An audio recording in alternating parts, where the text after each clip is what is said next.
સાહેબ ગઈકાલથી ડ્રાઈવ યોજવામાં આવી છે જે વ્હાઇટ લેમ્પ અને ફોગ લેમ્પ લગાતા હોય છે, શું વિગત છે?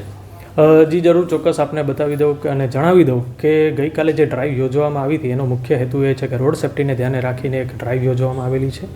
હવે આપણે વાત કરીએ તો ઘણી વખત આપણે જ્યારે નાઇટની અંદર વ્હીકલ ચલાવતા હોઈએ છીએ ત્યારે વ્હીકલ ચલાવતી વખતે સામેવાળાની જો લાઇટનો એમિટિંગ પાવર વધારે હોય તો આપણે આંખોમાં અંજાઈ જવાના કારણે અકસ્માત થવાના ચાન્સીસ વધી જતા હોય છે અને ઘણા અંશે આ પ્રકારના અકસ્માત થતા હોય છે.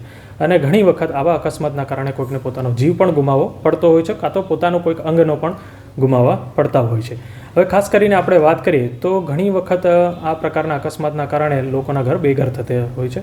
હવે આપણે વાત કરીએ તો ગઈકાલની જે ડ્રાઈવ હતી તો એ ડ્રાઈવની અંદર આશરે 39થી 40 જેટલા વાહનો ઉપર કાર્યવાહી કરવામાં આવેલી છે અને દંડનીય કાર્યવાહી આશરે 1,30,000 જેટલા દંડની કાર્યવાહી કરવામાં આવી, જેની અંદર LED લાઇટ છે, રેડિયમ રિફ્લેક્ટર છે, RUPD SUPD છે જેવા રોડ સેફ્ટીના જે કાયદાનો ભંગ કરતા હોય છે તેવા તમામ વાહનોને આવરી અને કાર્યવાહી કરવામાં આવેલી છે. સાહેબ આગામી દિવસોમાં કેટલા દિવસ કાર્યવાહી ચાલુ રહેશે ને કયા કયા વાહનોમાં કાર્યવાહી ચાલુ રહેશે? જી જરૂર, ચોક્કસ આપને બતાવી દઉં તો એ બાબતે કે આગામી દિવસોમાં પણ આ પ્રકારની ડ્રાઈવ કરવામાં આવતી રહેશે અને તમામ પ્રકારના વાહનો જે કાર છે કે ટ્રક છે કે તમામ પ્રકારના વાહનોને આની અંદર આવરી લેવામાં આવશે. સાહેબ ખાસ તો મોટા ટ્રકો હોય છે તેમાં ફોગ લેમ્પ અને વ્હાઇટ લેમ્પ લગાવવામાં આવે છે એક્સ્ટ્રા, શું કહેશો? જી જરૂર, ચોક્કસ.